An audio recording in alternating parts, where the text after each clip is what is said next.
YouTube, this is SquiddlyDiddly here, and I'm coming at you with another video. This is Inktober week 2, and I have 3 speed paints for you. And I'm kind of behind on Inktober, honestly. I know I haven't been posting too much on my Instagram, but I only have 6 weeks of school left, so it's been kind of stressful.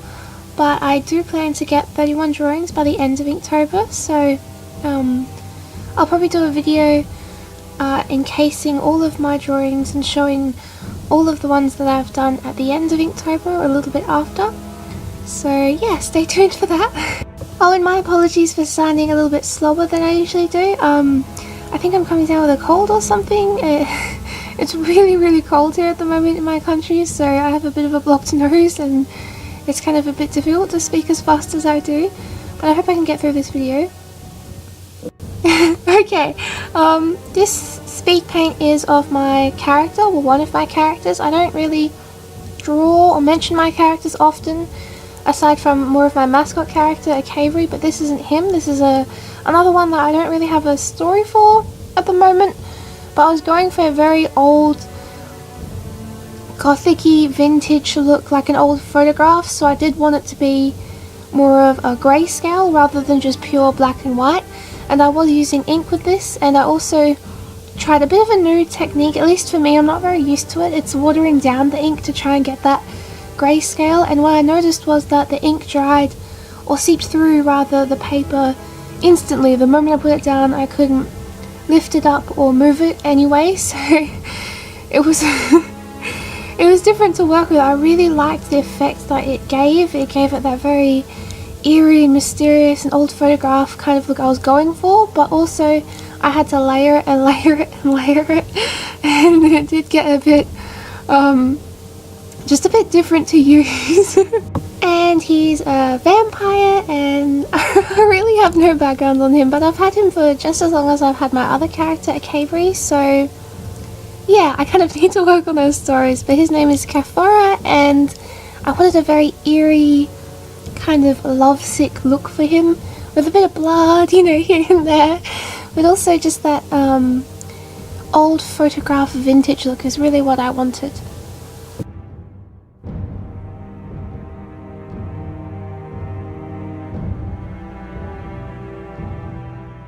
Now onto the second speed paint. Okay, this one is an alien, and he's kind of sad because he's lonely and he doesn't get a lot of love, so he's got his hands to his face that are like tentacly things, and I thought it'd be fun to write peekaboo on his kind of monster body shirt sweater thing, and like a giant mouth coming down the middle, you know, like how some sweaters have like a zipper in the middle, so I was kind of going for that, except it was a mouth.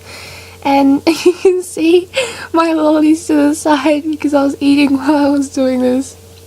I needed some energy because I did the sketch and I really wanted to colour it, but I wasn't confident in doing watercolour first, laying down, you know, the first couple layers of colour and then going over it with line work and ink. I rarely do that with my artwork because I'm more of a painter, so I like to how do I explain this? I like to realize and paint the forms in all of its kind of 3D shape, if that makes sense, or as 3D as I can get it.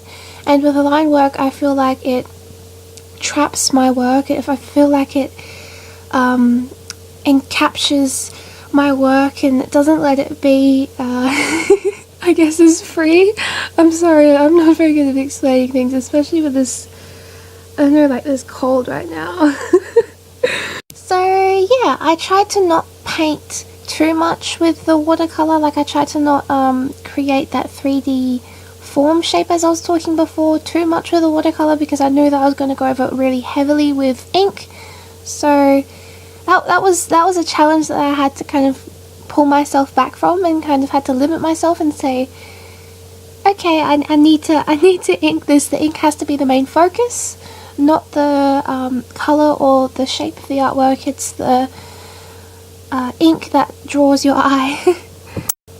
I'm also painting in my mixed media sketchbook, which I'll probably never finish in my life because it's got so many pages and I I don't know really how to use it with watercolor, if that kind of makes sense. But here I started doing inking with my calligraphy / drawing pen.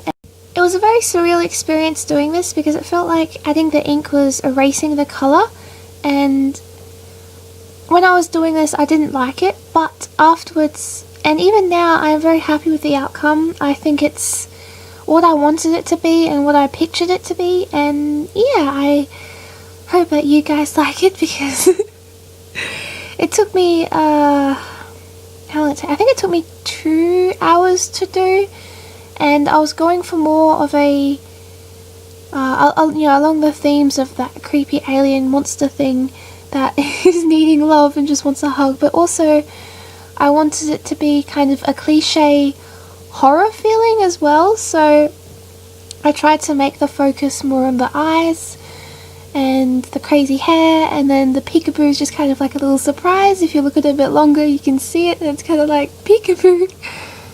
This is also in my mixed media sketchbook. It's a sketchbook that I got a couple months ago actually, and I haven't done too much in it, but my goal with this sketchbook particularly is to, whatever I do in it, it has to be finished. So not 100% complete and perfect and polished, but rather just finished overall. So I'd be happy with the result however it came out. And yeah, I hope to do a tour of this sketchbook in the future, but there's honestly not that much stuff in it. It's mostly concept ideas and things that I want to complete by spending a lot more time on them, because normally my artworks don't take me too long. I mean, this one did take longer than a lot of them, but in the next speed paint you'll see. Oh yes, and this is the last speed paint, and for this one I tried to go for a very spooky setup. So I set up my LED lights that are actually meant for outside, I'm pretty sure, because they're so bright the camera makes it like a little sun. And I have ghosts, skulls, pumpkins, 2 sets of pumpkins, and oh, I can't remember the other one. But yeah, I set them around and I have like my little skull in the corner there, and you can see the bloody tablecloth underneath, so it was very spooky.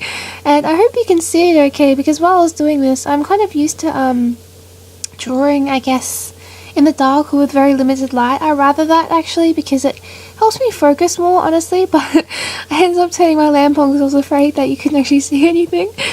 And these are just 2 skulls. They're not realistic skulls. I wasn't going for a realistic take, I was going for very stylistic and a mix between humane and non-humane skulls. Oh, and that's about it. I hope you enjoyed me rambling on for like 10 minutes or more, and I hope you stick around for my other Inktober videos that are soon to come. And if you do like my videos, feel free to subscribe and like this video, and yeah, thank you guys, bye!